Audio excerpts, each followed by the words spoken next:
सत श्री अकाल। टीवी 84 देख रहे सारे दर्शकों का स्वागत है। मैं हरप्रीत कौर ते बुलेटिन की शुरुआत करते हैं हैडलाइनस दे नाल। दिल्ली विधान सभा चोणां विच आप दी होई वड्डी जित। आप नूं मिलियां 63 सीटां जबकि भाजपा नूं मिलियां 7 सीटां। कांग्रेस दा इस वार भी नहीं खुलिया खाता। अरविंद केजरीवाल तीजी बार बनणगे दिल्ली के मुख मंत्री। केजरीवाल ने दिल्ली के लोगों को दी बधाई, कहा लोगों ने विकास से लगाई मोहर। भाजपा प्रधान जेपी नड्डा ने स्वीकारी हार, कहा विरोधी धिर की भूमिका निभावेगी भाजपा। भाजपा को मिली शर्मनाक हार से पश्चिमी बंगाल की मुख्यमंत्री ममता बैनर्जी ने भाजपा का उड़ाया मजाक, कहा दिल्ली में विद्यार्थियों और औरतों को परेशान करने लई भाजपा को मिलिया टुकवा जवाब। बंगाल में 2021 दी विधानसभा चोणां विच भाजपा को इसे तरह के नतीजे भुगतने पैणगे। पंजाब विच भी आम आदमी पार्टी के आगुआं विच उत्साह का माहौल, कहा 2022 विच हुण पंजाब विच आप ही बनाएगी सरकार। जबकि भाजपा आगू अश्विनी शर्मा ने कहा आप दी जित दा पंजाब की राजनीति ते नहीं पवेगा कोई असर। श्री अकाल तख्त साहिब दे साबका जथेदार भाई रणजीत सिंह ने श्रोमणी कमेटी ते अकाली दल ते विन्ने तिखे निशाने। श्रोमणी कमेटी के साबका मुख सकत्तर हरचरण सिंह वालों लिखी किताब की घुंड चुकाई मौके बोलदे भाई रणजीत सिंह ने कहा कि अकाली दल ते श्रोमणी कमेटी दी खामियां नूं दर्शाउंदी है यह किताब। हुण इन्हां खबरां दा विस्तार। अरविंद केजरीवाल हुण तीजी बार दिल्ली दे मुख मंत्री दी कुर्सी ते बैठ रहे ने। दिल्ली विच आप दी सरकार बनाउण दा रस्ता साफ होया। आप दिल्ली दियां 63 सीटां ते अगे निकली। इस बंपर जित तो बाद केजरीवाल ने कहा कि दिल्ली दे लोकां ने वधिया काम कीता है। उन्होंने कहा कि मैं तुहानू प्यार करदा हां। मैं सारे दिल्ली वासियों का तह दिलों धन्नवाद करना चाहता हां कि उन्होंने तीजी बार अपने बेटे ते भरोसा किया। यह गल उन्होंने पार्टी दफ्तर विच वर्करां नूं संबोधन करदिआं कही। इस दौरान उन्होंने नाल संजय सिंह, राघव चड्डा भी मौजूद सन। केजरीवाल की पत्नी भी उन्होंने नाल मौजूद सन। केजरीवाल ने कहा कि यह जित मेरी जित नहीं, यह दिल्ली के लोगों की जित है। यह हर उस परिवार की जित है जिसने मेरा पुत्र वजों समर्थन किया। यह हर उस परिवार की जित है जिसके घर में 24 घंटे बिजली मिल रही है। उन्होंने अगे क्या यह उस हर परिवार की जित है जो दिल्ली के हस्पतालों में चंगा इलाज करवा रहा है। उन्होंने कहा कि दिल्ली के लोगों ने नवी राजनीति को जन्म दिता है। इसका नाम काम की राजनीति है। दिल्ली के लोगों ने संदेश दिता है कि वोट उसनू दियो जो स्कूल बनाएगा, वोट उसनू दियो जो मुहल्ला क्लिनिक बनाएगा, वोट सिर्फ उसे नू दियो जो 24 घंटे ते सस्ती बिजली देगा, जो मुहल्ले विच सड़कां बनाएगा। ये नवी राजनीति की शुरुआत है जो देश नू चंगी तरह उत्साहित करती है। इस नाल ही उन्होंने कहा कि सिर्फ दिल्ली के लोगों की जित नहीं, ये भारत माता की जित है, सारे देश की जित है। उन्होंने कहा कि आज मंगलवार है, ये हनुमान जी का दिन है। हनुमान जी का बहुत बहुत धन्यवाद। अगले 5 साल दिल्ली नू बेहतर बना सकीए। मेरे परिवार के लोगों ने भी इस लिए बहुत सख्त मेहनत की है। दिल्ली के लोगों ने वड्डियां उम्मीदां नाल बहुत सारियां सीटां दित्तियां। हर कोई मिलके काम करेगा। मैं सभी दिल्ली वासियों को तहे दिल से शुक्रिया अदा करना चाहता हूं कि उन्होंने तीसरी बार अपने बेटे पे भरोसा किया। ये जीत मेरी जीत नहीं है, ये सभी दिल्ली वासियों की जीत है। ये दिल्ली के हर उस परिवार की जीत है जिसने मुझे अपना बेटा समझ के, जिन्होंने मुझे अपना बेटा मान के हमें जबरदस्त समर्थन दिया, इतना वोट दिया। ये हर उस परिवार की जीत है जिनको अब दिल्ली में 24 घंटे बिजली मिलने लगी है। ये हर उस परिवार की जीत है जिनके बच्चों को अच्छी शिक्षा मिलने लगी है। ये हर उस परिवार की जीत है जिनके लोगों का दिल्ली में अस्पतालों में अच्छा इलाज होने लगा है। दिल्ली के लोगों ने आज देश में एक नई किस्म की राजनीति को जन्म दिया है, एक नई राजनीति को जन्म दिया है जिसका नाम है काम की राजनीति। दिल्ली के लोगों ने अब संदेश दे दिया कि वोट उसी को जो स्कूल बनवाएगा। दिल्ली के लोगों ने संदेश दे दिया वोट उसी को जो मोहल्ला क्लिनिक बनवाएगा। दिल्ली के लोगों ने संदेश दे दिया वोट उसी को जो 24 घंटे बिजली देगा। अपने को दिल्ली के लोगों ने बड़ी उम्मीदों से, अपने परिवार ने बड़ी उम्मीदों से जितनी सीटें दी है, अब अपने को अगले 5 साल मेहनत करनी है ना, सब मिलके करेंगे। मैं अकेला नहीं कर सकता, सब लोग तैयार हैं। भारत माता की। ਆਮ ਆਦਮੀ ਪਾਰਟੀ ਦੇ ਉਮੀਦਵਾਰ ਮਨੀਸ਼ ਸਿਸੋਦੀਆ ਨੇ ਦਿੱਲੀ ਵਿਧਾਨ ਸਭਾ ਚੋਣਾਂ ਵਿੱਚ ਪਟਪੜਗੰਜ ਸੀਟ ਤੇ ਜਿੱਤ ਪ੍ਰਾਪਤ ਕੀਤੀ ਹੈ। ਲੰਮੇ ਸਮੇਂ ਤੋਂ ਵੋਟਾਂ ਦੀ ਗਿਣਤੀ ਵਿੱਚ ਪਿੱਛੇ ਰਹਿਣ ਤੋਂ ਬਾਅਦ ਅੰਤ ਵਿੱਚ ਉਪ ਮੁੱਖ ਮੰਤਰੀ ਮਨੀਸ਼ ਸਿਸੋਦੀਆ ਨੇ ਭਾਜਪਾ ਦੇ ਰਵਿੰਦਰ ਸਿੰਘ ਨੇਗੀ ਨੂੰ ਹਰਾਇਆ। ਜਿੱਤ ਤੋਂ ਬਾਅਦ ਮਨੀਸ਼ ਸਿਸੋਦੀਆ ਨੇ ਕਿਹਾ ਕਿ ਉਹ ਫਿਰ ਤੋਂ ਇੱਥੋਂ ਵਿਧਾਇਕ ਬਣ ਕੇ ਖੁਸ਼ ਨੇ। ਉਹਨਾਂ ਕਿਹਾ ਕਿ ਬੀਜੇਪੀ ਨੇ ਨਫ਼ਰਤ ਦੀ ਰਾਜਨੀਤੀ ਕਰਨ ਦੀ ਕੋਸ਼ਿਸ਼ ਕੀਤੀ, ਪਰ ਦਿੱਲੀ ਦੇ ਲੋਕਾਂ ਨੇ ਇੱਕ ਅਜਿਹੀ ਸਰਕਾਰ ਦੀ ਚੋਣ ਕੀਤੀ ਜੋ ਲੋਕਾਂ ਲਈ ਕੰਮ करे। लेकिन मुझे खुशी है कि पटपड़गंज के मेरे वोटर्स, पटपड़गंज के मेरे भाई बहन बटे नहीं और कुल मिला के आम आदमी पार्टी केजरीवाल जी को जिताने के लिए एक बार चीज बोलना चाहूंगा शाहीन बाग के बारे में। शाहीन बाग के बारे में जो आपने कमेंट किया था कि शाहीन बाग के साथ मैं खड़ा हूँ, उसका कारण तो नहीं है जो आपका इतना बीजेपी आपको? नहीं, मुझे लगता है जीत महत्वपूर्ण है, जीती है। ਆਮ ਆਦਮੀ ਪਾਰਟੀ ਦੇ ਆਗੂ ਸੰਜੇ ਸਿੰਘ ਨੇ ਆਪ ਕਾਰਕੁਨਾਂ ਨੂੰ ਸੰਬੋਧਨ ਕਰਦਿਆਂ ਵਧਾਈਆਂ ਦਿੱਤੀਆਂ। ਹੋਰ ਕੀ ਕੁਝ ਕਿਹਾ ਸੰਜੇ ਸਿੰਘ ਨੇ, ਆਓ ਸੁਣਦੇ ਹਾਂ। दिल्ली की जनता ने बता दिया कि दिल्ली के 2 करोड़ लोगों के परिवार का बेटा अरविंद केजरीवाल है और उसको कोई हरा नहीं सकता। दिल्ली के 2 करोड़ परिवार के लोगों ने बता दिया कि उसके बेटे के खिलाफ जो अमित शाह की शक्ति लगी, उनकी पूरी कैबिनेट लगी, 300 भाजपा के सांसद लगे, सारी सत्ता लग गई, पूरी की पूरी ताकत लग गई। 5-5 मुख्यमंत्री लगाए, कई पूर्व मुख्यमंत्री लगाए, सारी सत्ता, सारी पैसा, सारा ताकत, सारी नफरत उगलने के बाद दिल्ली के 2 करोड़ लोगों ने अपने परिवार के बेटे को प्रचंड बहुमत दिलाया, प्रचंड बहुमत दिलाया और पूरे देश में यह संदेश दिया कि काम की राजनीति होगी, काम की राजनीति, मुद्दों की राजनीति होगी, मुद्दों की राजनीति। आम आदमी की बुनियादी जरूरतों को पूरा करने के लिए केजरीवाल जी ने तन मन पूरा समर्पित करके 5 साल तक दिल्ली वालों की जो सेवा की, उसका ये बड़ा परिणाम आप लोगों के पक्ष में आया है। बहुत बहुत ढेर सारी बधाइयां आप सबको, हृदय से बहुत बहुत बधाई। ਦਿੱਲੀ ਚੋਣਾਂ ਵਿੱਚ ਜਿੱਤ ਆਮ ਆਦਮੀ ਪਾਰਟੀ ਲਈ ਸਿਰਫ ਇਸ ਕਰਕੇ ਮਾਇਨੇ ਨਹੀਂ ਰੱਖਦੀ ਕਿ ਪਾਰਟੀ ਨੇ ਵਿਕਾਸ ਦੇ ਮੁੱਦੇ ਤੇ ਚੋਣਾਂ ਲਈਆਂ, ਸਗੋਂ ਪਾਰਟੀ ਨੇ ਆਪਣੇ ਵਿਰੋਧੀ ਧਿਰ ਨੂੰ ਬਹੁਤ ਮਾੜੇ ਤਰੀਕੇ ਨਾਲ ਹਾਰ ਦਾ ਮੂੰਹ ਦਿਖਾਇਆ। ਭਾਜਪਾ ਲੀਡਰਾਂ ਵੱਲੋਂ ਚੋਣ ਪ੍ਰਚਾਰ ਦੌਰਾਨ ਜਿਸ ਤਰ੍ਹਾਂ ਦੀ ਭਾਸ਼ਾ ਦਾ ਪ੍ਰਯੋਗ ਕੀਤਾ ਗਿਆ, ਉਸਨੇ ਸਭ ਨੂੰ ਹੈਰਾਨ ਕੀਤਾ। ਭੜਕਾਊ ਭਾਸ਼ਣ ਦੇਣ ਕਾਰਨ ਚੋਣ ਕਮਿਸ਼ਨ ਨੇ ਭਾਜਪਾ ਦੇ ਕੇਂਦਰੀ ਮੰਤਰੀ ਅਨੁਰਾਗ ਠਾਕੁਰ ਤੇ ਪੱਛਮੀ ਦਿੱਲੀ ਤੋਂ ਸੰਸਦ ਮੈਂਬਰ ਪ੍ਰਵੇਸ਼ ਸਾਹਿਬ ਸਿੰਘ ਵਰਮਾ ਤੇ ਥੋੜੇ ਘੰਟਿਆਂ ਲਈ ਪ੍ਰਚਾਰ ਕਰਨ ਤੇ ਰੋਕ ਲਗਾ ਦਿੱਤੀ ਸੀ। ਪ੍ਰਵੇਸ਼ ਵਰਮਾ ਨੇ ਇੱਕ ਰੈਲੀ ਦੌਰਾਨ ਆਪ ਦੇ ਪ੍ਰਮੁੱਖ ਕੇਜਰੀਵਾਲ ਨੂੰ ਅੱਤਵਾਦੀ ਕਹਿ ਦਿੱਤਾ। योगी आदित्यनाथ भी इंज ही अपने भड़काऊ भाषण करके विवादां विच घिर रहे। योगी ने शाहीन बाग विच चल रहे संघर्ष विच मंच संभालण वालियां नूं अतवादियां दा समर्थक ऐलान दिता। योगी ने एक पासे पाकिस्तानी मंत्री दा आप दे लीडरां नाल लिंक जोड़ दिता। उधर ही अज चोण नतीजिਆਂ ਤੋਂ ਬਾਅਦ भाजपा प्रधान JP नड्डा ने अपनी हार स्वीकार की। JP नड्डा ने कहा कि बीजेपी इस जनादेश ਨੂੰ स्वीकार करदिਆਂ ਹੋਇਆਂ रचनात्मक विरोधी पक्ष की भूमिका निभावेगी ਤੇ प्रदेश ਦੇ विकास ਨਾਲ जुड़े हर मुद्दे ਨੂੰ प्रमुखता ਵਜੋਂ उठावेगी। JP नड्डा ने अरविंद केजरीवाल ਨੂੰ ਵਧਾਈ ਦਿੰਦਿਆਂ ਕਿਹਾ ਕਿ ਉਹਨਾਂ ਨੂੰ ਪੂਰਾ ਵਿਸ਼ਵਾਸ ਹੈ ਕਿ ਆਮ ਆਦਮੀ ਪਾਰਟੀ ਦੀ ਸਰਕਾਰ ਦਿੱਲੀ ਦਾ ਹੋਰ ਵਿਕਾਸ ਕਰੇਗੀ। नफरत भरे बयान जारी करने ਲਈ जाने ਜਾਂਦੇ भाजपा MP प्रवेश वर्मा ने हार ਨੂੰ स्वीकार करदिਆਂ ਕਿਹਾ ਹੈ कि सानू दुख है कि असी आप सरकार ਦੀਆਂ ਕਮੀਆਂ ਨੂੰ ਦਿੱਲੀ ਦੀ ਜਨਤਾ ਦੇ ਸਾਹਮਣੇ ਨਹੀਂ ਰੱਖ ਸਕੇ।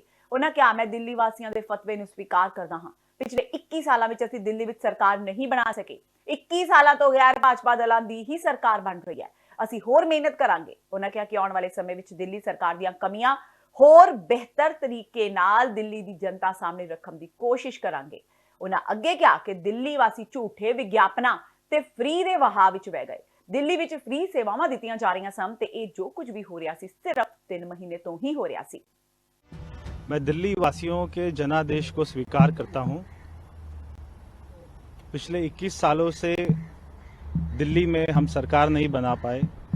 पिछले 21 सालों से दिल्ली में गैर भाजपा दल की सरकार बन रही है। इस बात का हमें दुख है कि हम दिल्ली सरकार की कमियों को दिल्ली की जनता के सामने अच्छे से नहीं रख पाए। हम और मेहनत करेंगे और संघर्ष करेंगे। आने वाले 5 साल में जो दिल्ली सरकार की कमियां होंगी, हम उसको और बेहतर तरीके से दिल्ली की जनता के सामने अपनी बात को रखने की कोशिश करेंगे। दिल्ली वासी झूठे विज्ञापन और फ्री के प्रवाह में बह गए हैं। मैं इस बात को समझता हूं कि लोगों को 3 महीने से बिजली पानी का बिल फ्री आ रहा था। हमारी दिल्ली की महिलाओं को बसों में फ्री की यात्रा हो रही थी, मगर ये जो भी हो रहा था ये 3 महीने से हो रहा था। मगर मैं फिर भी दिल्ली की जनता को शुभकामनाएं देता हूं। मैं उनके जनादेश को बधाई देता हूं। आने वाले 5 साल हमारे कार्यकर्ता और मेहनत करेंगे। इस चुनाव में भी कार्यकर्ताओं ने दिन रात मेहनत करी है। हमारी दिल्ली प्रदेश भारतीय जनता पार्टी में हम सब में क्या क्या कमियां रह गई थी, हम आने वाले चुनाव में उसको हमारे प्रदर्शन को और अच्छा करने की कोशिश करें। ਦਿੱਲੀ ਵਿੱਚ ਭਾਜਪਾ ਨੂੰ ਮਿਲੀ ਸ਼ਰਮਨਾਕ ਹਾਰ ਤੇ ਪੱਛਮੀ ਬੰਗਾਲ ਦੀ ਮੁੱਖ ਮੰਤਰੀ ਮਮਤਾ ਬੈਨਰਜੀ ਨੇ ਭਾਜਪਾ ਦਾ ਮਜ਼ਾਕ ਉਡਾਇਆ ਹੈ। ਮਮਤਾ ਨੇ ਕਿਹਾ ਕਿ ਰਾਸ਼ਟਰੀ ਰਾਜਧਾਨੀ ਵਿੱਚ ਵਿਦਿਆਰਥੀਆਂ ਤੇ ਔਰਤਾਂ ਨੂੰ ਪਰੇਸ਼ਾਨ ਕਰਨ ਲਈ ਭਾਜਪਾ ਨੂੰ ਢੁਕਵਾਂ ਜਵਾਬ ਮਿਲ ਗਿਆ ਹੈ। ਇੱਕ ਰੈਲੀ ਨੂੰ ਸੰਬੋਧਨ ਕਰਦਿਆਂ ਮਮਤਾ ਬੈਨਰਜੀ ਨੇ ਕਿਹਾ ਕਿ ਭਾਜਪਾ ਦਿੱਲੀ ਵਿੱਚ ਵਿਦਿਆਰਥੀਆਂ ਤੇ ਔਰਤਾਂ ਦਾ ਸ਼ੋਸ਼ਣ ਕਰਦੀ ਹੈ। ਪਾਰਟੀ ਨੂੰ ਦਿੱਲੀ ਵਿਧਾਨ ਸਭਾ ਚੋਣਾਂ ਵਿੱਚ ਢੁਕਵਾਂ ਜਵਾਬ ਮਿਲਿਆ ਹੈ। ਬੰਗਾਲ ਵਿੱਚ 2021 ਦੀਆਂ ਵਿਧਾਨ ਸਭਾ ਚੋਣਾਂ ਵਿੱਚ ਭਾਜਪਾ ਨੂੰ ਇਸੇ ਤਰ੍ਹਾਂ ਦੇ ਨਤੀਜੇ ਹੀ ਭੁਗਤਣੇ ਪੈਣਗੇ। Now, first you see Maharashtra. Yes. You have forgotten Maharashtra. That Congress, Shiv Sena, and NCP, they have formed a government. It is their government. It is government formation by them. And after that, Jharkhand, then Delhi also. So everywhere. Before that, you have seen Madhya Pradesh, Rajasthan also. So everywhere the trend is very clear. Only parliament election they have managed to win. After that, people have seen them twice. ਤੇ ਹੁਣ ਵੇਲਾ ਹੋ ਗਿਆ break ਦਾ। ਬਾਕੀ ਦੀਆਂ ਖਬਰਾਂ ਇਸ break ਤੋਂ ਬਾਅਦ।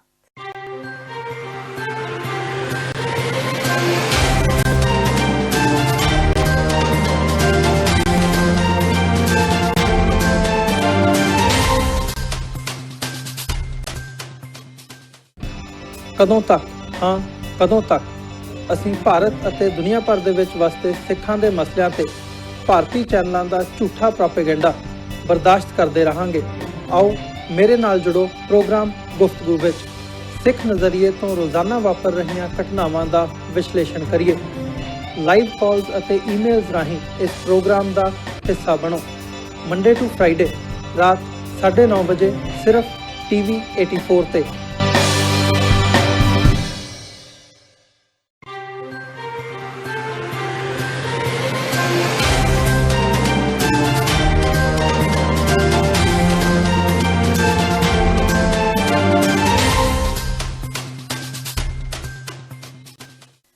TV 84 ਦੇ ਖਬਰਾਂ ਦੇ ਬੁਲੇਟਿਨ ਵਿੱਚ ਸਵਾਗਤ ਹੈ। ਵਧਦੇ ਹਾਂ ਅਗਲੀ ਖਬਰ ਵੱਲ। ਦਿੱਲੀ ਵਿੱਚ ਆਮ ਆਦਮੀ ਪਾਰਟੀ ਇੱਕ ਵਾਰ ਫਿਰ ਸਰਕਾਰ ਬਣਾਉਣ ਵਿੱਚ ਸਫਲ ਰਹੀ। ਅਰਵਿੰਦ ਕੇਜਰੀਵਾਲ ਨੂੰ ਇੱਕ ਵਾਰ ਫਿਰ ਜਨਤਾ ਨੇ ਪੂਰਨ ਬਹੁਮਤ ਦੇ ਦਿੱਤਾ। ਦਿੱਲੀ ਵਿੱਚ ਆਮ ਆਦਮੀ ਪਾਰਟੀ ਦੀ ਜਿੱਤ ਦੀ ਹੈਟ੍ਰਿਕ ਤੇ ਪੰਜਾਬ ਵਿੱਚ ਜਸ਼ਨ ਮਨਾਣੇ ਸ਼ੁਰੂ ਹੋ ਗਏ। ਇਸ ਦੇ ਸਬੰਧ ਵਿੱਚ ਤਲਵੰਡੀ ਸਾਬੋ ਵਿੱਚ ਆਪ ਆਗੂ ਤੇ ਵਿਧਾਇਕਾ ਬਲਜਿੰਦਰ ਕੌਰ ਨੇ ਪਹਿਲਾਂ ਗੁਰੂ ਘਰ ਜਾ ਕੇ ਮੱਥਾ ਟੇਕਿਆ ਤੇ ਫਿਰ ਵਰਕਰਾਂ ਨੂੰ ਲੱਡੂ ਵੰਡ ਕੇ ਖੁਸ਼ੀ ਮਨਾਈ ਤੇ ਐਲਾਨ ਕੀਤਾ ਕਿ ਹੁਣ ਆਮ ਆਦਮੀ ਪਾਰਟੀ ਦੀ ਪੰਜਾਬ ਵਿੱਚ ਵੀ ਵਾਰੀ ਹੈ। ਪਹਿਲੀ ਵਾਰੀ ਹੋਇਆ ਕਿ ਕੋਈ ਸਰਕਾਰ ਜਿਹੜੀ ਹੈ ਕੰਮਾਂ ਦੇ ਆਧਾਰ ਤੇ ਕੰਮਾਂ ਦੇ ਬੇਸ ਤੇ ਬਣੀ ਆ ਔਰ ਇਸ ਗੱਲ ਦਾ ਮੈਂ ਅਰਵਿੰਦ ਕੇਜਰੀਵਾਲ ਨੂੰ ਸਲੂਟ ਕਰਦੀ ਹਾਂ, ਦਿੱਲੀ ਦੇ ਲੋਕਾਂ ਨੂੰ ਸਲੂਟ ਕਰਦੀ ਹਾਂ ਕਿ ਉਹਨਾਂ ਨੇ ਕੰਮਾਂ ਦੀ ਕਦਰ ਪਾਈ ਆ। ਔਰ ਨਿਸ਼ਚੈ ਜਦ ਦਿੱਲੀ ਦੇ ਵਿੱਚ ਅੱਜ ਸ਼ੁਰੂਆਤ ਹੋ ਗਈ ਆ ਤਾਂ 22 ਦੇ ਵਿੱਚ ਆਮ ਆਦਮੀ ਪਾਰਟੀ ਦੀ ਸਰਕਾਰ ਪੰਜਾਬ 'ਚ ਬਣੂਗੀ ਔਰ ਡੈਫੀਨੇਟਲੀ ਜਿਹੜਾ ਪੂਰੇ ਦੇਸ਼ਾਂ ਦੇ ਵਿੱਚ ਇਹ ਜਿਹੜੀ ਵਾਧਾ ਕਰੂਗੀ। ਔਰ ਇਹ ਵੀ ਕਲੀਅਰ ਹੈ ਕਿ ਅੱਜ ਜੇ ਸੀਐਮ ਨੇ ਅਰਵਿੰਦ ਕੇਜਰੀਵਾਲ ਤਾਂ ਇੱਕ ਦਿਨ ਪ੍ਰਧਾਨ ਮੰਤਰੀ ਹੋਣਗੇ ਦੇਸ਼ ਦੇ। ਆਮ ਆਦਮੀ ਪਾਰਟੀ ਦੀ ਦਿੱਲੀ ਵਿਧਾਨ ਸਭਾ ਚੋਣਾਂ ਵਿੱਚ ਲਗਾਤਾਰ ਤੀਜੀ ਵਾਰ ਹੋਈ ਬੇਮਿਸਾਲ ਜਿੱਤ ਦੀ ਖੁਸ਼ੀ ਵਿੱਚ ਪੰਜਾਬ ਵਿੱਚ ਵੱਡੀ ਗਿਣਤੀ ਵਿੱਚ ਪਾਰਟੀ ਅਹੁਦੇਦਾਰਾਂ ਤੇ ਵਲੰਟੀਅਰਾਂ ਨੇ ਖੁਸ਼ੀ ਜ਼ਾਹਰ ਕੀਤੀ। ਆਮ ਆਦਮੀ ਪਾਰਟੀ ਦੇ ਆਗੂਆਂ ਅਨੁਸਾਰ ਭਾਰਤ ਵਿੱਚ ਨਵੇਂ ਯੁੱਗ ਦੀ ਰਾਜਨੀਤੀ ਦੀ ਸ਼ੁਰੂਆਤ ਹੋਈ ਹੈ। ਆਗੂਆਂ ਨੇ ਕਿਹਾ ਕਿ ਦੇਸ਼ ਦੇ ਲੋਕਾਂ ਨੇ ਭਾਜਪਾ ਵੱਲੋਂ ਨਫ਼ਰਤ ਦੀ ਰਾਜਨੀਤੀ ਨੂੰ ਬੁਰੀ ਤਰ੍ਹਾਂ ਨਕਾਰ ਦਿੱਤਾ ਹੈ ਤੇ ਦਿੱਲੀ ਦੇ ਲੋਕਾਂ ਨੇ ਕੇਜਰੀਵਾਲ ਦਾ ਵਿਕਾਸ ਮਾਡਲ ਤੇ ਕੰਮ ਦੀ ਰਾਜਨੀਤੀ ਨੂੰ ਵੋਟ ਪਾ ਕੇ ਜਿੱਤ ਦਵਾਈ ਹੈ। ਦੇਖੋ ਜੀ, ਅਸੀਂ ਸਭ ਤੋਂ ਪਹਿਲਾਂ ਵਧਾਈ ਦਿੰਦੇ ਹਾਂ ਦਿੱਲੀ ਦੇ ਲੋਕਾਂ ਨੂੰ। ਆਮ ਆਦਮੀ ਪਾਰਟੀ ਦੇ ਜਿਹੜੇ ਪੰਜਾਬ ਦੇ ਜਿਹੜੇ ਵਰਕਰ ਆ ਜਿਨ੍ਹਾਂ ਨੇ ਜਾ ਕੇ ਉੱਥੇ ਮਿਹਨਤ ਕੀਤੀ ਉਹਨਾਂ ਨੂੰ ਵਧਾਈ ਦਿੰਦੇ ਆ, ਤੇ ਸਾਰੇ ਹਿੰਦੁਸਤਾਨ ਦੇ ਉਹਨਾਂ ਲੋਕਾਂ ਨੂੰ, ਖਾਸ ਕਰਕੇ ਪੰਜਾਬ ਦੇ ਉਹਨਾਂ ਲੋਕਾਂ ਨੂੰ ਜਿਹੜੇ ਸਾਫ਼ ਸੁਥਰੀ ਰਾਜਨੀਤੀ ਪਸੰਦ ਕਰਦੇ ਆ, ਕਿਉਂਕਿ ਹਿੰਦੁਸਤਾਨ ਦੇ ਇਤਿਹਾਸ 'ਚ ਨਵਾਂ ਮੋੜ ਲੈ ਕੇ ਆਂਦਾ ਆਮ ਆਦਮੀ ਪਾਰਟੀ ਨੇ। ਕਿਉਂਕਿ ਪਹਿਲੀ ਇਲੈਕਸ਼ਨ ਹੈ ਜਿਹੜੀ ਕੰਮ ਦੇ ਆਧਾਰ ਤੇ ਲੜੀ ਗਈ ਹੈ, ਪਹਿਲੀ ਇਲੈਕਸ਼ਨ ਹੈ ਜਿਹੜੀ ਐਜੂਕੇਸ਼ਨ ਤੇ ਹੈਲਥ ਦੇ ਆਧਾਰ ਤੇ ਲੜੀ ਗਈ ਹੈ। ਹੁਣ ਹਰੇਕ ਸਟੇਟ 'ਚ ਜਿਹੜੀ ਪਾਰਟੀ ਬੀਜੇਪੀ ਹੈ ਜਿਹੜੀ ਕੇਵਲ ਪੋਲਰਾਈਜ਼ ਕਰਨ ਦਾ ਕੰਮ ਕਰਦੀ ਹੈ, ਲੋਕਾਂ ਨੂੰ ਵੰਡਣ ਦਾ ਕੰਮ ਕਰਦੀ ਹੈ, ਲੋਕਾਂ ਨੂੰ ਭੜਕਾਉਣ ਦਾ ਕੰਮ ਕਰਦੀ ਹੈ, ਉੱਥੇ ਵੀ ਲੋਕਾਂ ਦੇ ਵਿੱਚ ਐਜੂਕੇਸ਼ਨ ਤੇ ਹੈਲਥ ਕਿਤੇ ਨਾ ਕਿਤੇ ਉਹਨਾਂ ਪਾਰਟੀਆਂ ਨੂੰ ਇਸ ਏਜੰਡੇ ਤੇ ਆਉਣਾ ਪਊਗਾ। ਤੇ ਮੈਂ ਜਿੱਥੇ ਸਾਰੇ ਵਰਕਰਾਂ ਨੂੰ ਵਧਾਈ ਦਿੰਦਾ, ਉੱਥੇ ਮੈਂ ਪੰਜਾਬ ਦੇ ਵਰਕਰਾਂ ਨੂੰ ਕਹਿਣਾ ਚਾਹਣਾ ਕਿ ਤਕੜੇ ਹੋ ਜਾਓ, ਕਿਉਂਕਿ ਦਿੱਲੀ ਤੋਂ ਬਾਅਦ ਹੁਣ ਪੰਜਾਬ ਦੀ ਵਾਰੀ ਹੈ। ਦਿੱਲੀ ਦੇ ਜਿਹੜੇ ਕੰਮਾਂ ਨੂੰ ਲੈ ਕੇ ਆਮ ਆਦਮੀ ਪਾਰਟੀ ਨੇ ਦਿੱਲੀ ਸਰਕਾਰ ਬਣਾਈ ਹੈ, ਹੁਣ ਉਸੇ ਕੰਮਾਂ ਤੇ ਹੈਲਥ ਤੇ ਐਜੂਕੇਸ਼ਨ ਦੇ ਕੰਮਾਂ ਤੇ ਬਿਜਲੀ ਤੇ ਪਾਣੀ ਤੇ 2022 ਚ ਆਮ ਆਦਮੀ ਪਾਰਟੀ ਪੰਜਾਬ 'ਚ ਵੀ ਸਰਕਾਰ ਬਣਾਉਣ ਜਾ ਰਹੀ ਹੈ। ਹਰ ਬੰਦਾ ਅੱਜ ਇਹ ਗੱਲ ਕਹਿ ਸਕਦਾ ਕਿ ਜਿੰਨੇ ਐਥਿਕਸ ਐਤਕੀ ਬੀਜੇਪੀ ਨੇ ਇਸ ਇਲੈਕਸ਼ਨ ਦੌਰਾਨ ਸਿੱਟੇ, ਕੋਈ ਉਹਨਾਂ ਨੇ ਕੋਈ ਮਰਿਆਦਾ ਹੁੰਦੀ ਹੈਗੀ ਸਿਆਸਤਦਾਨਾਂ ਦੀ, ਕੋਈ ਉਹਦੇ ਪਰਵਾਹ ਨਹੀਂ ਕੀਤੀ। ਜਿੰਨੀਆਂ ਨੀਚ ਹਰਕਤਾਂ ਬੀਜੇਪੀ ਨੇ ਕੀਤੀਆਂ, ਕਿਉਂਕਿ ਤੁਸੀਂ ਦੇਖਿਆ ਹੀ ਹੈ ਇਹ ਪਾਕਿਸਤਾਨ ਤੇ ਹਿੰਦੁਸਤਾਨ ਦੀ ਲੜਾਈ ਹੈ। ਫਿਰ ਅੱਜ ਤਾਂ ਹਿੰਦੁਸਤਾਨ ਦਾ ਜਿੱਤ ਗਿਆ, ਕੌਣ ਹਾਰਿਆ? ਫਿਰ ਦਿੱਲੀ 'ਚ ਪਾਕਿਸਤਾਨ ਹਾਰਿਆ। ਇਹ 80% ਤੇ 20% ਦੀ ਲੜਾਈ ਹੈ। ਲੋਕਾਂ ਨੂੰ ਹਿੰਦੂ ਮੁਸਲਿਮ ਦੇ ਨਾਂ ਤੇ ਵੰਡਣ ਦਾ ਕੰਮ ਕੀਤਾ। ਸ਼ਹੀਨ ਬਾਗ ਕਰਕੇ ਹਮੇਸ਼ਾ ਕਹਿੰਦੇ ਸੀ ਕਿ ਵੋਟ ਆਪਾਂ ਬਟਨ ਮਸ਼ੀਨ ਦਾ ਦੱਬਾਂਗੇ ਪਰ ਕਰੰਟ ਸ਼ਹੀਨ ਬਾਗ 'ਚ ਲੱਗੂਗਾ। ਅੱਜ ਪਤਾ ਲੱਗਾ ਕਿ ਕਰੰਟ ਬੀਜੇਪੀ ਦੇ ਦਫ਼ਤਰ 'ਚ ਲੱਗਿਆ ਕਿ ਸ਼ਹੀਨ ਬਾਗ 'ਚ ਲੱਗਿਆ। ਉਧਰ ਪੰਜਾਬ ਭਾਜਪਾ ਪ੍ਰਧਾਨ ਅਸ਼ਵਨੀ ਸ਼ਰਮਾ ਨੇ ਕਿਹਾ ਕਿ ਦਿੱਲੀ ਵਿੱਚ ਭਾਜਪਾ ਦਾ ਵੋਟ ਸ਼ੇਅਰ ਵਧਿਆ ਹੈ। ਨਾਲ ਹੀ ਉਹਨਾਂ ਕਿਹਾ ਕਿ ਕਾਂਗਰਸ ਦੇ ਨਤੀਜਿਆਂ ਤੇ ਵੀ ਸਭ ਨੂੰ ਧਿਆਨ ਦੇਣਾ ਚਾਹੀਦਾ ਹੈ, ਕਿਉਂਕਿ ਉਹ ਫਿਲਹਾਲ ਆਪਣਾ ਖਾਤਾ ਤੱਕ ਨਹੀਂ ਖੋਲ ਸਕੀ। ਅਸ਼ਵਨੀ ਸ਼ਰਮਾ ਨੇ ਕਿਹਾ ਕਿ ਇਹਨਾਂ ਨਤੀਜਿਆਂ ਦਾ ਅਸਰ ਪੰਜਾਬ ਦੀ ਸਿਆਸਤ ਤੇ ਨਹੀਂ ਹੋਵੇਗਾ, ਕਿਉਂਕਿ ਆਮ ਆਦਮੀ ਪਾਰਟੀ ਨੂੰ ਪੰਜਾਬ ਵਿੱਚ ਜੋ ਮਿਲਣਾ ਸੀ ਉਹ ਮਿਲ ਚੁੱਕਾ ਹੈ। करोगे तो ही बोलूँगा। जी सर, दिल्ली के रुझान जो आम आदमी पार्टी के हक के ऐसा है कि हिंदुस्तान के अंदर ये लोकशाही है, लोकतंत्र के अंदर जनता जिहड़ी है, मतदाता जिहड़ा है वो ईश्वर है। जनता अपने भाग्य का निर्णय खुद लैंदी है और दिल्ली के जिहड़े परिणाम ने ਇਹਦੇ ਅੰਦਰ ਜਿਸ ਪ੍ਰਕਾਰ ਦੇ ਰੁਝਾਨ ਦੇਖਣ ਨੂੰ ਮਿਲ ਰਹੇ ਨੇ, ਸਾਡਾ ਕੰਮ ਸੀ ਆਪਣਾ ਮਿਹਨਤ ਕਰਨਾ ਔਰ ਆਪਣੇ ਕਾਰਜਕਰਤਾ ਨੇ ਪੂਰੀ ਮਿਹਨਤ ਦੇ ਨਾਲ ਉੱਥੇ ਕੰਮ ਕੀਤਾ ਹੈ, ਲੇਕਿਨ ਫਤਵਾ ਦੇਣਾ ਜਨਤਾ ਦਾ ਕੰਮ ਸੀ और जनता का जो भी फतवा है वो सिर मथे है। पिछली बार हमको 32% वोट था, इस बार जो अभी मेरे तक अभी तक खबर है कि 40% से ऊपर भारतीय जनता पार्टी को मत मिल रहा है, लेकिन कांग्रेस पूरी तरह से वहाँ धाराशायी हुई है, जीरो थी जीरो तक ही सिमट कर रह गई है। लोक इंसाफ पार्टी के मुखी ते साबका आम आदमी पार्टी के आगू रह चुके सिमरजीत सिंह बैंस ने कहा है कि दिल्ली के लोगों ने विकास के नाम ते वोट दी है ते इस साबित किया है कि लोकतंत्र विच अज भी विकास नूं ही लोग पसंद करते हैं।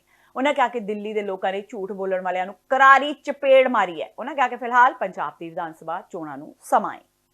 दिल्ली के वोटर ने काम नूं वोट कास्ट किया, डिवेलपमेंट नूं वोट कास्ट किया। वो डिवेलपमेंट जिहड़ी गल्लां 'च नहीं, जिहड़ी जमीनी हकीकत है, चाहे वो एजुकेशन है, चाहे हैल्थ है, चाहे वो बिजली है, पानी है, लोगों ने कंपैरिजन करके तुलना करके कम बनाम गप्पां फिर वोट कास्ट किया। सो चंगी गल हैगी है, साडे देश दे अंदर नवें अध्याय की शुरुआत है। दूजे पासे वो लोग जिहड़े बहुत वड्डियां गप्पां मारदे हैं, जिन्होंने पंजाब दे विच वड्डे वड्डे गप रोड़ के सरकार बनाई, तो उन्होंने दिल्ली दे विच जाके भी यतन किया कि वड्डियां गप्पां मार के वड्डियां गल्लां करके झूठ बोल के दिल्ली दे वोटर नूं असीं अपनी पार्टी दे पक्ष भगता लईए। पर दिल्ली के वोटर ने करारी चपेड़ मारी है झूठ बोलने वालों के मूँह के उत्ते। कैप्टन अमरिंदर सिंह दिल्ली गए, 12 लाख नौकरियां, 5 रुपये 6 रुपये यूनिट बिजली, मतलब कि झूठ बोलने वाले लीडरां नूं दिल्ली के वोटर ने बैडली नकारिया। सो इस करके दिल्ली के वोटर ने गप बनाम कम के उत्ते मोहर लाई। मैं साहब 2022 नूं किस तरह देखते हो जे आम आदमी पार्टी होंदी? नहीं, ये तो हजे बहुत सुनो, मैं दसदा तुहानूं असर केजरीवाल साहब नो डाउट दिल्ली वास्ते बड़े ईमानदार हैगे आ, दिल्ली स्टेट वास्ते ਪਰ ਪੰਜਾਬ ਪ੍ਰਤੀ ਉਹਨਾਂ ਦੀ ਪਹੁੰਚ ਜਿਹੜੀ ਆ ਉਹ ਪਿਛੋਕੜ ਦੇ ਵਿੱਚ ਚੰਗੀ ਨਹੀਂ ਰਹੀ। ਐਸਜੀਪੀਸੀ ਦੇ ਸਾਬਕਾ ਮੁੱਖ ਸਕੱਤਰ ਹਰਚਰਨ ਸਿੰਘ ਵੱਲੋਂ ਲਿਖੀ ਗਈ ਕਿਤਾਬ ਰਿਲੀਜ਼ ਕਰਨ ਲਈ ਰੱਖੇ ਗਏ ਪ੍ਰੋਗਰਾਮ ਦੌਰਾਨ ਚੰਡੀਗੜ੍ਹ ਵਿਖੇ ਪ੍ਰੈਸ ਕਲੱਬ ਵਿੱਚ ਸ਼੍ਰੀ ਅਕਾਲ ਤਖ਼ਤ ਸਾਹਿਬ ਦੇ ਸਾਬਕਾ ਜਥੇਦਾਰ ਭਾਈ ਰਣਜੀਤ ਸਿੰਘ ਨੇ ਸ਼੍ਰੋਮਣੀ ਅਕਾਲੀ ਦਲ ਤੇ ਐਸਜੀਪੀਸੀ ਦੇ ਕੰਮਾਂਕਾਰਾਂ ਨੂੰ ਲੈ ਕੇ ਤਿੱਖੇ ਨਿਸ਼ਾਨੇ ਸਾਧੇ। ਭਾਈ ਰਣਜੀਤ ਸਿੰਘ ਨੇ ਇਸ ਮੌਕੇ ਕਿਹਾ ਕਿ ਹਰਚਰਨ ਸਿੰਘ ਐਸਜੀਪੀਸੀ ਦੀਆਂ ਖਾਮੀਆਂ ਤੇ ਕਿਤਾਬ ਲਿਖਣ ਲਈ ਵਧਾਈ ਦੇ ਪਾਤਰ ਨੇ ਤੇ ਇਹ ਕਿਤਾਬ ਐਸਜੀਪੀਸੀ ਦੇ ਸੁਧਾਰਾਂ ਲਈ ਆਉਣ ਵਾਲੇ ਸਮੇਂ ਵਿੱਚ ਚੱਲਣ ਵਾਲੀ ਮੁਹਿੰਮ ਵਿੱਚ ਕਾਫੀ ਸਹਾਇਕ ਹੋ ਸਕਦੀ ਹੈ। ਹੋਰ ਕੀ ਕੁਝ ਕਿਹਾ ਭਾਈ ਰਣਜੀਤ ਸਿੰਘ ਨੇ, ਆਓ ਸੁਣਦੇ ਹਾਂ। ਮੈਨੂੰ ਖੁਸ਼ੀ ਹੈ ਕਿ ਸਰਦਾਰ ਹਰਚਰਨ ਸਿੰਘ ਹੋਣਾ ਨੇ ਆਪਣੇ ਤਜਰਬੇ ਸਾਨੂੰ ਰਿਟਨ 'ਚ ਲਿਖ ਕੇ ਦਿੱਤੇ ਨੇ, ਸੰਗਤ ਨੂੰ ਰਿਟਨ 'ਚ ਲਿਖ ਕੇ ਦਿੱਤੇ ਨੇ।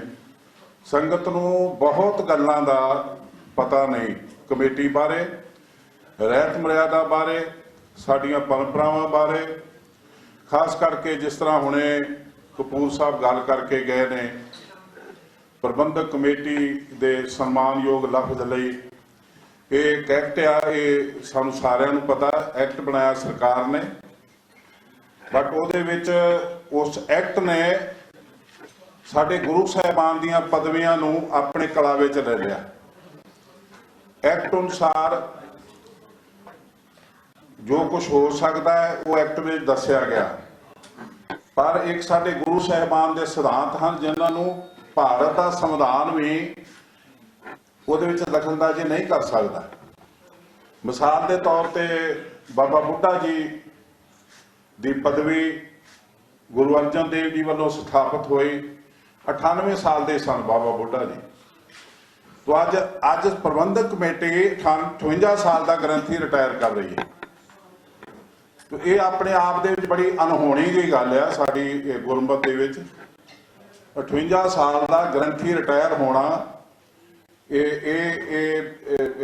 जो कुछ भी तुसीं समझो, पर मेरी निगाह च प्रबंधकां दा ये निर्णय कि असीं पंथ ते ग्रंथ नूं अपने कंट्रोल च रखीए। गुरु गोबिंद सिंह जी की निगाह च जिहड़ी सच्ची पातशाही का प्रतीक पंथ आ वो अज निगोरे लीडरशिप, निगोरे परिवार के पैरों च रुलदा पिया। ये ने कमियां जिन्हां दी वजह नाल अज असीं रुलदे पे। पैसे दी हेरे फेरी, पैसों का खाना, जमीनों का खराब करना, ये आम गल्लां ने। मैं स्टेजां तो प्रचारदा, इन्हां ने डॉक्यूमेंट बना के तुहानूं दित्ते ने। ते इच्छा साडी यही है कि तुसीं समझो, थोड़ा जिहा सोचो कि साडा इन्ना पैसा जिहड़ा एक सरकार आ साडी, ਉਹਦਾ पैसा जिहड़ा ਉਹਦਾ बजट आ वो किथे ਜਾਂਦਾ है। ਪੰਜਾਬ ਦੇ ਜ਼ਿਲ੍ਹਾ ਗੁਰਦਾਸਪੁਰ ਦੇ ਕਸਬਾ ਧਾਰੀਵਾਲ ਵਿੱਚ ਸ਼ਿਵ ਸੈਨਾ ਹਿੰਦੁਸਤਾਨ ਦੇ ਯੂਥ ਵਿੰਗ ਦੇ ਆਗੂ ਹਨੀ ਮਹਾਜਨ ਤੇ ਕੁਝ ਅਣਪਛਾਤੇ ਹਮਲਾਵਰਾਂ ਵੱਲੋਂ ਅੰਨ੍ਹੇਵਾਹ ਫਾਇਰਿੰਗ ਕੀਤੀ ਗਈ। ਫਾਇਰਿੰਗ ਵਿੱਚ ਹਨੀ ਗੰਭੀਰ ਰੂਪ ਵਿੱਚ ਜ਼ਖਮੀ ਹੋ ਗਿਆ। ਉੱਥੇ ਹੀ ਉਸਦੇ ਗੁਆਂਢੀ ਦੁਕਾਨਦਾਰ ਅਸ਼ੋਕ ਕੁਮਾਰ ਦੇ ਸਿਰ ਤੇ ਛਾਤੀ ਤੇ ਗੋਲੀਆਂ ਲੱਗਣ ਕਾਰਨ ਉਸ ਦੀ ਮੌਤ ਹੋ ਗਈ। ਘਟਨਾ ਸੋਮਵਾਰ ਸ਼ਾਮ ਦੀ ਹੈ। 10 ਰਾਉਂਡ ਫਾਇਰਿੰਗ ਕਰ ਹਮਲਾਵਰ ਹਨੇਰੇ ਦਾ ਫਾਇਦਾ ਉਠਾ ਕੇ ਫਰਾਰ ਹੋ ਗਏ। ਹਨੀ ਦੀ ਗੰਭੀਰ ਹਾਲਤ ਨੂੰ ਦੇਖਦਿਆਂ ਉਸ ਨੂੰ ਅੰਮ੍ਰਿਤਸਰ ਰੈਫਰ ਕੀਤਾ ਗਿਆ। ਹਮਲੇ ਤੋਂ ਬਾਅਦ ਹਿੰਦੂ ਸੰਗਠਨਾਂ ਵਿੱਚ ਭਾਰੀ ਰੋਸ ਦੇਖਣ ਨੂੰ ਮਿਲ ਰਿਹਾ ਹੈ, ਜਿਸ ਦੇ ਚੱਲਦਿਆਂ ਉਹਨਾਂ ਅੱਜ ਅੰਮ੍ਰਿਤਸਰ ਤੇ ਗੁਰਦਾਸਪੁਰ ਵਿੱਚ ਰੋਸ ਪ੍ਰਦਰਸ਼ਨ ਕੀਤਾ। ਅਸੀਂ ਦੇਖਣਾ ਚਾਹੁੰਦੇ ਹਾਂ ਵੀ ਸਰਕਾਰ ਕਿੰਨੀ ਸੰਵੇਦਨਸ਼ੀਲ ਹੈ। ਜਦੋਂ ਸਾਡੇ 12 ਘੰਟੇ ਹੋ ਗਏ ਉਹਨਾਂ ਨੂੰ ਗੋਲੀਆਂ ਲੱਗੀਆਂ, ਨਾ ਤਾਂ ਸਰਕਾਰ ਦਾ ਕੋਈ ਪ੍ਰਤੀਨਿਧੀ ਉੱਥੇ ਗਿਆ ਹੈ। ਮੁੱਖ ਮੰਤਰੀ ਅਕਸਰ ਜਿਹੜੇ ਅਮਰਿੰਦਰ ਸਿੰਘ, ਕੋਈ ਵੀ ਸਿੱਖ ਬਾਹਰਲੇ ਪ੍ਰਦੇਸ਼ 'ਚ ਕੋਈ ਜ਼ਖਮੀ ਹੋ ਜਾਂਦਾ, ਘਟਨਾ ਹੋ ਜਾਂਦੀ ਹੈ, ਤੁਰੰਤ ਟਵੀਟ ਕਰਦੇ ਆ, ਤੁਰੰਤ ਕੇਂਦਰ ਸਰਕਾਰ ਨੂੰ ਲਿਖਦੇ ਆ। ਪਰ ਉਹਨਾਂ ਦੇ ਰਾਜ ਦੇ ਵਿੱਚ ਸ਼ਿਵ ਸੈਨਾ ਹਿੰਦੁਸਤਾਨ ਹਿੰਦੂ ਨੇਤਾ ਹਨੀ ਮਹਾਜਨ ਤੇ ਹਮਲਾ ਹੋ ਗਿਆ। ਇੱਕ ਵਿਅਕਤੀ ਗੋਲੀਆਂ ਦਾ ਸ਼ਿਕਾਰ ਹੋ ਕੇ ਸ਼ਹੀਦ ਹੋ ਗਿਆ, ਪਰ ਮੁੱਖ ਮੰਤਰੀ ਦਾ ਟਵੀਟਰ ਸ਼ਾਂਤ ਹੈ, ਚੁੱਪ ਹੈ। ਦਿਨਕਰ ਗੁਪਤਾ ਜੀ ਘਟਨਾ ਸਥਲ ਦਾ ਜਾਇਜ਼ਾ ਲੈਣ ਲਈ ਵੀ ਨਹੀਂ ਆਏ। ਕਿਸੇ ਵੀ ਹਿੰਦੂ ਲੀਡਰ ਨਾਲ ਉਹਨਾਂ ਨੇ ਗੱਲ ਕਰਨੀ ਬਿਹਤਰੀ ਨਹੀਂ ਸਮਝੀ। ਲਗਾਤਾਰ ਉਹਨਾਂ ਦੀ ਨਿਯੁਕਤੀ ਤੋਂ ਬਾਅਦ ਸ਼ਿਵ ਸੈਨਾ ਹਿੰਦੁਸਤਾਨ ਦੇ ਨੇਤਾਵਾਂ ਸਮੇਤ ਦੂਸਰੇ ਸ਼ਿਵ ਸੈਨਾ ਦੇ ਲੀਡਰ ਵੀ ਉਹਨਾਂ ਨੂੰ ਮਿਲਣ ਦੀ ਕੋਸ਼ਿਸ਼ ਕਰਦੇ ਰਹੇ, ਧਿਆਨ ਦਿਵਾਉਣ ਦੀ ਕੋਸ਼ਿਸ਼ ਕਰਦੇ ਰਹੇ, ਪਰ ਦਿਨਕਰ ਗੁਪਤਾ ਡੀਜੀਪੀ ਪੰਜਾਬ ਪੁਲਿਸ ਕਿਸੇ ਵੀ ਹਿੰਦੂ ਲੀਡਰ ਨੂੰ ਮਿਲਣਾ ਪਸੰਦ ਨਹੀਂ ਕਰਦੇ। ਉਹਨਾਂ ਨੂੰ ਲੱਗਦਾ ਕਿ ਹਿੰਦੂ ਨੇਤਾਵਾਂ ਨੂੰ ਜਿਹੜੀ ਸਿਕਿਉਰਿਟੀ ਦਿੱਤੀ ਹੈ ਫਜ਼ੂਲ ਦਿੱਤੀ ਹੈ, ਔਰ ਉਹਨਾਂ ਦੀ ਸੋਚ ਸਦਕਾ ਅੱਜ ਇੱਕ ਵਿਅਕਤੀ ਦੇ ਘਰ ਦੇ ਵਿੱਚ ਸੁਨਸਾਨ ਹੋ ਗਿਆ, ਉਹਦੀ ਮੌਤ ਦਾ ਸ਼ਿਕਾਰ ਹੋ ਗਿਆ ਔਰ ਹਨੀ ਮਹਾਜਨ ਨੂੰ ਗੋਲੀਆਂ ਦਾ ਸ਼ਿਕਾਰ ਹੋਣਾ ਪਿਆ। ਮੇਰੀ ਵਿਅਕਤੀਗਤ ਰੂਪ 'ਚ ਵੀ ਔਰ ਪਾਰਟੀ ਦੇ ਰੂਪ 'ਚ ਵੀ ਮੰਗ ਹੈ ਕਿ FIR ਜਿਹੜੀ ਦਰਜ ਹੋਈ ਹੈ ਉਹ 'ਚ ਦਿਨਕਰ ਗੁਪਤਾ ਜੀ ਵੀ 120 ਸਾਜ਼ਿਸ਼ ਸ਼ਾਮਿਲ ਹੋਣੇ ਚਾਹੀਦੇ, ਕਿਉਂਕਿ ਇਹਨਾਂ ਦੀ ਹਦਾਇਤ ਤੇ ਸਿਕਿਉਰਿਟੀਆਂ ਵਾਪਸ ਹੋਈਆਂ ਔਰ ਬਹੁਤ ਸਾਰੇ ਹਿੰਦੂ ਲੀਡਰ ਹੈ ਜਿਹੜੇ ਕਿ ਹਿੱਟ ਲਿਸਟ 'ਚ ਹੈ ਔਰ ਉਹਨਾਂ ਨੂੰ ਸਿਕਿਉਰਿਟੀ ਤੋਂ ਬਿਲਕੁਲ ਲਾਂਭੇ ਕਰ ਦਿੱਤਾ ਗਿਆ। ਸੂਬੇ ਵਿੱਚ ਲਗਾਤਾਰ ਸੰਘਣੀ ਧੁੰਦ ਦਾ ਕਹਿਰ ਵਧਦਾ ਜਾ ਰਿਹਾ ਹੈ। ਆਏ ਦਿਨ ਸੰਘਣੀ ਧੁੰਦ ਕਾਰਨ ਵੱਡੇ ਹਾਦਸੇ ਵਾਪਰ ਰਹੇ ਨੇ, ਜਿਸ ਕਾਰਨ ਇਹਨਾਂ ਹਾਦਸਿਆਂ ਦੇ ਕਾਰਨ ਕਈ ਘਰ ਤਬਾਹ ਹੋ ਗਏ ਨੇ। ਇਸੇ ਤਰ੍ਹਾਂ ਦਾ ਰੂਹ ਕੰਬਾਊ ਹਾਦਸਾ ਅੱਜ ਸਵੇਰੇ ਮੋਗਾ ਵਿੱਚ ਵਾਪਰਿਆ। ਇਹ ਹਾਦਸਾ ਇੰਨਾ ਭਿਆਨਕ ਸੀ ਕਿ ਮੌਕੇ ਤੇ ਹੀ 4 ਲੋਕਾਂ ਦੀ ਮੌਤ ਹੋ ਗਈ। ਦਿੱਲੀ ਤੋਂ ਆ ਰਹੀ ਕਾਰ ਮੋਗਾ ਦੇ ਕੋਲ ਇੱਕ ਟਰੱਕ ਨਾਲ ਟਕਰਾ ਗਈ, ਜਿਸ ਕਾਰਨ ਮੌਕੇ ਤੇ ਹੀ ਕਾਰ ਸਵਾਰ ਪਤੀ ਪਤਨੀ ਸਮੇਤ 2 ਬੱਚਿਆਂ ਦੀ ਮੌਤ ਹੋ ਗਈ। ਮੌਕੇ ਤੇ ਪਹੁੰਚੀ ਪੁਲਿਸ ਨੇ ਮਾਮਲਾ ਦਰਜ ਕਰ ਅਗਲੀ ਕਾਰਵਾਈ ਸ਼ੁਰੂ ਕਰ ਦਿੱਤੀ ਹੈ। ਇਹ ਹਾਦਸਾ ਇੱਕ ਟਰੱਕ ਲੁਧਿਆਣੇ ਵਾਲੀ ਸਾਈਡ ਤੋਂ ਆ ਰਿਹਾ ਸੀਗਾ, ਜਿਹੜੀ ਫੀਡ ਕਾਰ ਤੋਂ ਵੀ ਲੁਧਿਆਣੇ ਵਾਲੀ ਸਾਈਡ ਤੋਂ ਆ ਰਹੀ ਸੀਗੀ। ਗੱਡੀ ਸਪੀਡ ਜ਼ਿਆਦਾ ਹੋਣ ਕਰਕੇ ਗੱਡੀ ਟਰੱਕ ਤੋਂ ਨੀਚੇ ਚਲੀ ਗਈ। ਮੌਕੇ ਤੇ ਪਰਿਵਾਰ ਦੇ 4 ਮੈਂਬਰ ਸੀ, ਜਿਨ੍ਹਾਂ ਦੀ ਮੌਕੇ ਦੀ ਡੈਥ ਹੋ ਗਈ ਹੈ। ਕਿੱਥੋਂ ਦੇ ਰਹਿਣ ਵਾਲੇ ਸੀ? ਮੋਗੇ ਦੇ ਰਹਿਣ ਵਾਲੇ ਸੀ। ਤੇ ਕਿੰਨੀ ਉਮਰ ਸੀ, ਕੀ ਨਾਮ ਸੀਗੇ ਜੀ ਇਹਨਾਂ ਦੇ? ਜਿਹੜਾ ਡਰਾਈਵਰ ਸੀਗਾ ਗੱਡੀ ਦਾ ਉਹ ਰਜੀਵ ਮਿੱਤਲ ਸੀਗਾ, ਉਹਦੀ ਉਮਰ ਹੈਗੀ ਸੀ 45 ਸਾਲ। ਇੱਕ ਦੀ ਰਜੀਵ ਮਿੱਤਲ ਦੀ ਵਾਈਫ ਸੀ ਮੰਜੂ ਮਿੱਤਲ, ਉਹਦੀ ਏਜ ਹੈਗੀ 40 ਸਾਲ। ਇੱਕ ਇਹਨਾਂ ਦੇ ਬੇਟਾ ਐਂਡ ਬੇਟੀ ਸੀਗੀ 17 ਸਾਲ। ਮੇਨ ਕਾਰਨ ਕੀ ਹੈ ਜੀ ਹਾਦਸੇ ਦਾ? ਇੱਕ ਜ਼ਿਆਦਾ ਧੁੰਦ ਜ਼ਿਆਦਾ ਸੀਗੀ, ਇੱਕ ਸਪੀਡ ਜ਼ਿਆਦਾ ਸੀਗੀ, ਬਾਕੀ ਵੈਰੀਫਾਈ ਕਰ ਰਹੇ ਆ। ਤੇ ਇਹ ਸਨ ਹੁਣ ਤੱਕ ਦੀਆਂ ਖਬਰਾਂ। ਜਾਂਦੇ ਇੱਕ ਵਾਰ ਫੇਰ ਨਜ਼ਰ ਮਾਰਦੇ ਹਾਂ ਮੁੱਖ ਖਬਰਾਂ ਤੇ। ਦਿੱਲੀ ਵਿਧਾਨ ਸਭਾ ਚੋਣਾਂ ਵਿੱਚ ਆਪ ਦੀ ਹੋਈ ਵੱਡੀ ਜਿੱਤ। ਆਪ ਨੂੰ ਮਿਲੀਆਂ 63 ਸੀਟਾਂ, ਜਦਕਿ ਭਾਜਪਾ ਨੂੰ ਮਿਲੀਆਂ 7 ਸੀਟਾਂ। ਕਾਂਗਰਸ ਦਾ ਇਸ ਵਾਰ ਵੀ ਨਹੀਂ ਖੁੱਲਿਆ ਖਾਤਾ। ਅਰਵਿੰਦ ਕੇਜਰੀਵਾਲ ਤੀਜੀ ਵਾਰ ਬਣਨਗੇ ਦਿੱਲੀ ਦੇ ਮੁੱਖ ਮੰਤਰੀ। ਕੇਜਰੀਵਾਲ ਨੇ ਦਿੱਲੀ ਦੇ ਲੋਕਾਂ ਨੂੰ ਦਿੱਤੀ ਵਧਾਈ, ਕਿਹਾ ਲੋਕਾਂ ਨੇ ਵਿਕਾਸ ਤੇ ਲਗਾਈ ਮੋਹਰ। ਭਾਜਪਾ ਪ੍ਰਧਾਨ JP ਨੱਡਾ ਨੇ ਸਵੀਕਾਰੀ ਹਾਰ, ਕਿਹਾ ਵਿਰੋਧੀ ਧਿਰ ਦੀ ਭੂਮਿਕਾ ਨਿਭਾਵੇਗੀ ਭਾਜਪਾ ਨੂੰ ਮਿਲੀ ਸ਼ਰਮਨਾਕ ਹਾਰ ਤੇ ਪੱਛਮੀ ਬੰਗਾਲ ਦੀ ਮੁੱਖ ਮੰਤਰੀ ਮਮਤਾ ਬੈਨਰਜੀ ਨੇ ਭਾਜਪਾ ਦਾ ਉਡਾਇਆ ਮਜ਼ਾਕ, ਕਿਹਾ ਦਿੱਲੀ ਵਿੱਚ ਵਿਦਿਆਰਥੀਆਂ ਤੇ ਔਰਤਾਂ ਨੂੰ ਪਰੇਸ਼ਾਨ ਕਰਨ ਲਈ ਭਾਜਪਾ ਨੂੰ ਮਿਲਿਆ ਢੁਕਵਾਂ ਜਵਾਬ। ਬੰਗਾਲ ਵਿੱਚ 2021 ਦੀਆਂ ਵਿਧਾਨ ਸਭਾ ਚੋਣਾਂ ਵਿੱਚ ਭਾਜਪਾ ਨੂੰ ਇਸੇ ਤਰ੍ਹਾਂ ਦੇ ਨਤੀਜੇ ਭੁਗਤਣੇ ਪੈਣਗੇ। ਪੰਜਾਬ ਵਿੱਚ ਵੀ ਆਮ ਆਦਮੀ ਪਾਰਟੀ ਦੇ ਆਗੂਆਂ ਵਿੱਚ ਉਤਸ਼ਾਹ ਦਾ ਮਾਹੌਲ, ਕਿਹਾ 2022 ਵਿੱਚ ਹੁਣ ਪੰਜਾਬ ਵਿੱਚ ਆਪ ਹੀ ਬਣਾਏਗੀ ਸਰਕਾਰ। ਜਦਕਿ ਭਾਜਪਾ ਆਗੂ ਅਸ਼ਵਨੀ ਸ਼ਰਮਾ ਨੇ ਕਿਹਾ ਆਪ ਦੀ ਜਿੱਤ ਦਾ ਪੰਜਾਬ ਦੀ ਰਾਜਨੀਤੀ ਤੇ ਨਹੀਂ ਪਵੇਗਾ ਕੋਈ ਅਸਰ। ਤੇ ਸ਼੍ਰੀ ਅਕਾਲ ਤਖ਼ਤ ਸਾਹਿਬ ਦੇ ਸਾਬਕਾ ਜਥੇਦਾਰ ਭਾਈ ਰਣਜੀਤ ਸਿੰਘ ਨੇ ਸ਼੍ਰੋਮਣੀ ਕਮੇਟੀ ਤੇ ਅਕਾਲੀ ਦਲ ਤੇ ਵਿੰਨੇ ਤਿੱਖੇ ਨਿਸ਼ਾਨੇ। ਸ਼੍ਰੋਮਣੀ ਕਮੇਟੀ ਦੇ ਸਾਬਕਾ ਮੁੱਖ ਸਕੱਤਰ ਹਰਚਰਨ ਸਿੰਘ ਵੱਲੋਂ ਲਿਖੀ ਕਿਤਾਬ ਦੀ ਘੁੰਡ ਚੁਕਾਈ ਮੌਕੇ ਬੋਲਦਿਆਂ ਭਾਈ ਰਣਜੀਤ ਸਿੰਘ ਨੇ ਕਿਹਾ ਕਿ ਅਕਾਲੀ ਦਲ ਤੇ ਸ਼੍ਰੋਮਣੀ ਕਮੇਟੀ ਦੀਆਂ ਖਾਮੀਆਂ ਨੂੰ ਦਰਸਾਉਂਦੀ ਹੈ ਇਹ ਕਿਤਾਬ। ਇਸ ਦੇ ਨਾਲ ਹੀ TV 84 ਦਾ ਖਬਰਾਂ ਦਾ ਬੁਲੇਟਿਨ ਖਤਮ ਹੁੰਦਾ ਹੈ। ਮੈਨੂੰ ਹਰਪ੍ਰੀਤ ਕੌਰ ਨੂੰ ਦਿਓ ਇਜਾਜ਼ਤ। ਸਤਿ ਸ਼੍ਰੀ ਅਕਾਲ।